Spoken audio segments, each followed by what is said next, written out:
Alas 8:10 ng umaga nagsimula akong bumiyahe. Nakakuha agad ako ng booking mula San Lorenzo Village papuntang Pasong Tamo, Quezon City. Ang rate 134, priority plus 100. Nagabot ng 250 si ma'am at di niya nakinuha ang sukli. Tsambahan ng ganitong booking, lalo na kung yung items ay minamadali.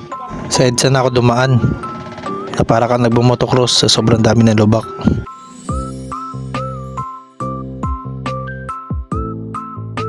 Hanggang sa makarating na ako sa unang drop-off location. Sabi ko kay ma'am, tulungan ko na siya magbuhat. Sabi niya, kaya niya naman daw. At di nagtagal may pumasok din booking, pabalik ng Makati. Madate lang to kaya nagpasya na ako ng double booking.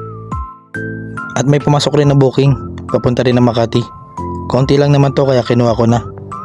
2 sako lang ng mangga. At na magkasundo kami ni Kuya sa presyo, sinakay niya na agad ang mangga. Una ko nang pinuntahan yung drop off ng mangga kasi medyo mabigat.